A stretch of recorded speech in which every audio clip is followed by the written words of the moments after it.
আসসালামু আলাইকুম। নতুন আরও একটা ব্লগে সবাইকে ওয়েলকাম করছি। আশা করছি পুরো ব্লগটা দেখলে অবশ্যই ভালো লাগবে। ব্লগটা দেখার আগে প্লিজ একটা লাইক দিয়ে তারপর কন্টিনিউ করার অনুরোধ করছি।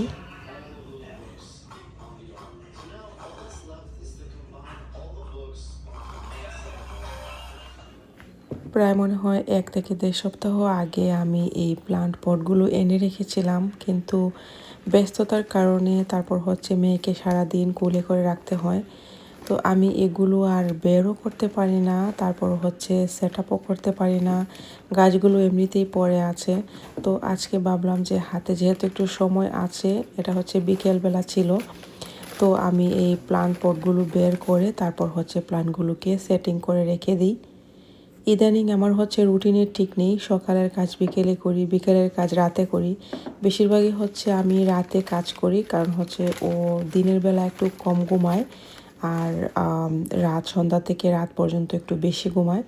তো যার জন্য দেখা যায় যে সারাদিন বেবিকে সময় দিতে হয়, আর সন্ধ্যার পরটা আমার টুকটাক কাজ করার সময়।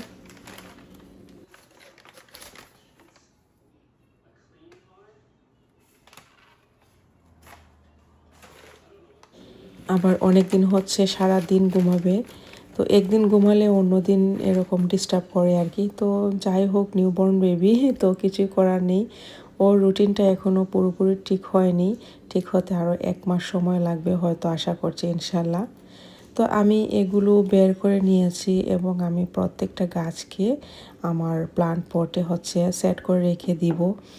অনেক দিন ধরেই গাছগুলো এরকম এলোমেলো হয়ে পড়েছিল, তো আমি যাইও না আর পটও আনা হয় না। তো এবার ভাবলাম যে কয়েকটা আগে নিয়ে দেখি, তারপর বাকিগুলোর জন্য আবার যখন যাব তখন নিয়ে আসব। আর এটা ছিল একটা পানির বোতল। তো অনেক সময় এখন দেখা যায় যে প্রচুর গরম পড়েছে, তো ফ্রিজে পানি রাখার জন্য আমি কিছুই পাই না খুঁজে। যদিও আমার বাসায় বোতলের অভাব নেই, কিন্তু হাতের কাছে কোনো কিছুই পাওয়া যাবে না যখন খুঁজবো।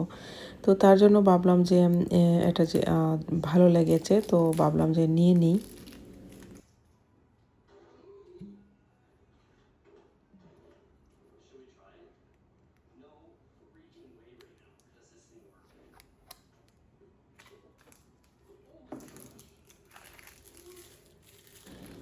আর এই উডেন বোর্ডগুলো নিয়েছি আমি কিচেন ডেকোরেট করব। তো অনেক দিন আগে এগুলো কিনে রেখেছি, তারপর বের করলাম। এখন কবে যে আমি কিচেন ডেকোরেট করব আমি জানি না, তো বের করে রাখলাম। এখন আমি এই জুড়িটা আড়ং থেকে নিয়েছিলাম বাংলাদেশের, তো বাসায় এমনিতেই পড়েছিল। তো ভাবলাম যে আমি এটাতে কেন না আমার গাছগুলোকে রাখি, যেহেতু এগুলোতে গাছ রাখলে অনেক বেশি ভালো লাগে। আর এভাবে আমি দেখে নিচ্ছিলাম যে কোনটাতে সেট হবে, তো কোনো কিছুতেই সেট হচ্ছিল না। তো লাস্টে আমি এই জুড়িটাতে রেখেছি। তারপর আমি সবগুলো গাছ একদম বেসিনে নিয়ে এসেছি, আর এগুলোকে আমি মনে হয় 15 দিন আগে পানি দিয়েছিলাম, তো একদম শুকিয়ে কাঠ। তো যাই হোক, সময়ই পাই না, যখন সময় পাই ঘরে টুকটাক কাজ করতে করতেই চলে যায়। আল্লাহ বাঁচাইছে যে ইনডোর প্লান্ট এত বেশি পানির প্রয়োজন হয় না।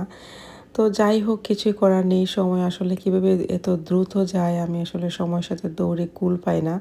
তো এখানে দেখলাম যে পটটার সাথে প্লান্টারটা ঠিকমতো সেট আপ হচ্ছে না, তো যার জন্য আমি একদম মাটি একদম এটার মধ্যে দিয়েই একদম লাগিয়েছি আর কি, বলতে গেলে রিপুট যাকে বলে। তো এখানে একটা ছোটো মনস্টার বেবি হয়েছিল, তো এটাকে আমি ওইটাতে সেট করছি। আর এখানে আমি সবগুলোকে ধুয়ে তারপর রেখে দিব আর কি।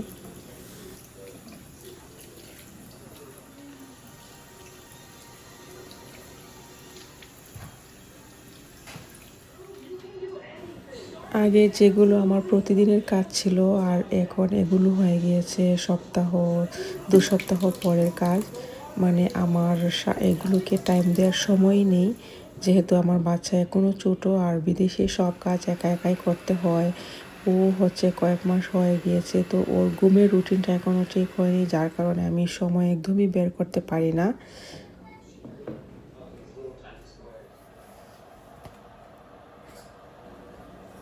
আমার হাজব্যান্ডের হচ্ছে দাঁতে কয়েকদিন ধরে অনেক বেশি ব্যথা ছিল, তো আজকে ও ডক্টরের কাছে গিয়েছে। তো ওর দাঁতটা হচ্ছে ফেলে দিয়েছে, যার জন্য ডক্টর বলেছে যে স্যুপ জাতীয় খাবার খেতে।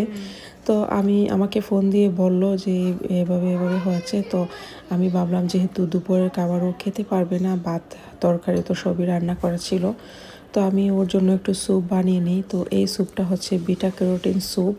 এখানে আমি 2টার মতো গাজর কেটে দিয়েছি, তারপর মুরগির বুকের এক সাইডের মাংস নিয়েছি। তারপর হচ্ছে আমি যখন এই দুটো সিদ্ধ হয়ে গিয়েছে, তখন হচ্ছে একটা টমেটো আমি এটাতে কেটে আবারও সিদ্ধ করে নিব। একদম যখন ভালো করে সেদ্ধ হয়ে যাবে, এটা হচ্ছে আমি একদম ব্লেন্ডারে দিয়ে ব্লেন্ড করে নিব। এটা হচ্ছে স্কিনের জন্য, চুলের জন্য, দাঁতের জন্য খুবই উপকারী এই বিটা ক্যারোটিন স্যুপটা। এবং আমি যেভাবে করছি আমার এই রেসিপি ফলো করে আপনারা এভাবে করে দেখবেন, এটা এত ইয়াম্মি হয়, অনেক বেশি টেস্টি হয় এই স্যুপটা, আর এত বেশি ভিটামিন এতে। আপনারা একবার অন্তত এভাবে ট্রাই করে দেখবেন। তো আমি হচ্ছে গরম গরম করছিলাম, খুব তাড়াহুড়ো করেও চলে আসবে। তো আমি হচ্ছে আগে এগুলোকে তুলে নিয়ে তারপর একটু ঠান্ডা পানি দিয়ে ব্লেন্ড করে তারপর হচ্ছে গরম পানিতে দিয়েছি। তারপর হচ্ছে আমি এগুলো একদম হচ্ছে একটু জাল করে নিয়ে একটু কাঁচামরিচ চিড়ে দিয়েছি। আর আমি হচ্ছে এখন এই স্যুপটাকে বাগার দিব আর কি। মাঝে মাঝে আমি এই জাতীয় স্যুপ করলে একটু বাগার দিই, খেতে কিন্তু অনেক বেশি টেস্টি হয়। বাগারের জন্য আমি এখানে অনেক বেশি বাটার ইউজ করছি। তারপর হচ্ছে আমি রসুনটাকে দিয়ে একটু হচ্ছে সতে করে তারপর হচ্ছে বাগারটা দিয়ে নিব।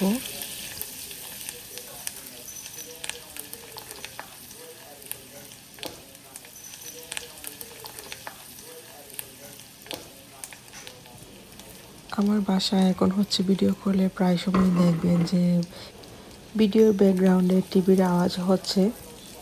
এখন হচ্ছে স্কুল অফ, তো বাচ্চারা সারাদিন বাসায় থাকে, কে আর করবে। বাইরে হচ্ছে বিকেলবেলা যায় একটু খেলাধুলা করে। তো বেশিরভাগ সময় দেখা যায় যে টিভি দেখে হয়তো খেলাধুলা করে। তো আমি যখন ভিডিও করব তখন দেখা যায় যে বেশিরভাগ সময় হচ্ছে টিভির আওয়াজটা আসে।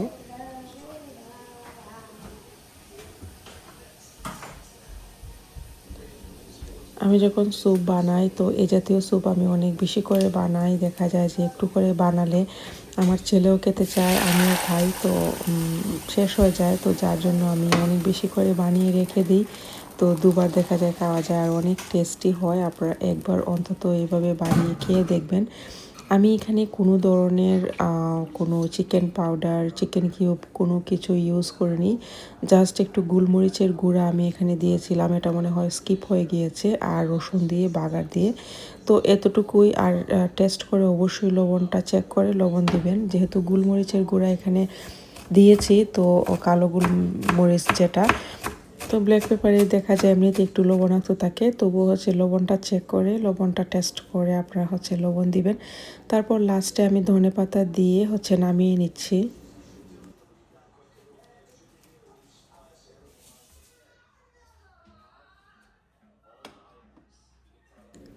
বিকেলবেলা সব কাজ শেষে আমি হচ্ছে এখানে অনেকগুলো ব্রেড ছিল, আমার মেয়ে হচ্ছে ব্রেড খাবে, ভেতরের সাইডটা বাইরের সাইডটা আর খেতে চায় না। তো আমি এগুলো হচ্ছে জমিয়ে রেখেছিলাম আর কি। তো ভাবলাম যে ওদের জন্য চিকেন নাগেট বানাবো, আমি একটু ব্রেড ক্রাম বানিয়ে নিই। আর বাসায় বানানো ব্রেড ক্রামের দিয়ে হচ্ছে চিকেন নাগেট বা চিকেন কাটলেট বানালে অনেক বেশি ভালো লাগে খেতে। তো আমি হচ্ছে সামান্য একটু ভেজে নিচ্ছি, আর ভেজে তারপর হচ্ছে আমি গ্রাইন্ডারে এটাকে গুঁড়ো করে নিব।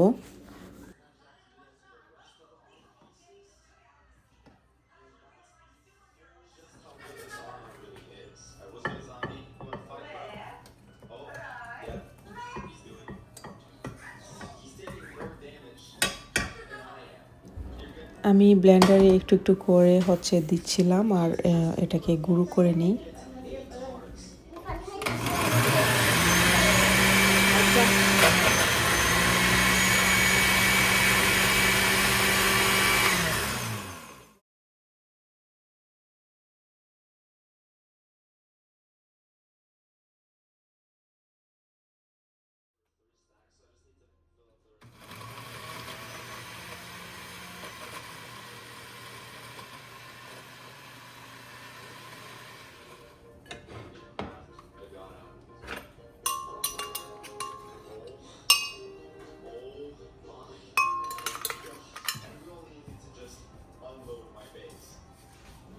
সবগুলো গুঁড়ো হওয়ার পর আমি হচ্ছে এখানে হাফ করে হচ্ছে এটাকে খুব ভালো করে ভেজে নিচ্ছি। আর এখানে হচ্ছে আমি একটু ইয়েলো ফুড কালার দিয়ে দিচ্ছি আর কি, জাস্ট কালারের জন্য।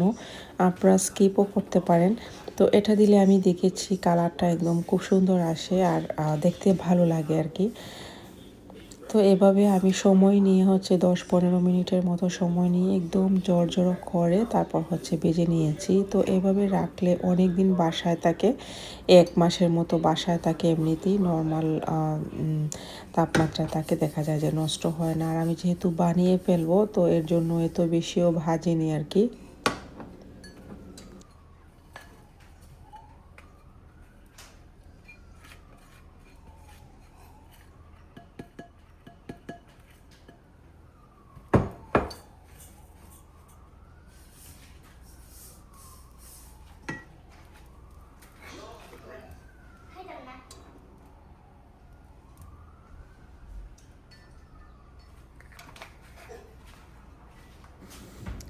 লাউ গাছ লাগানোর পর হচ্ছে লাউয়ের ডুগা আমি খেয়েছিলাম মনে হয় একবারের মতো।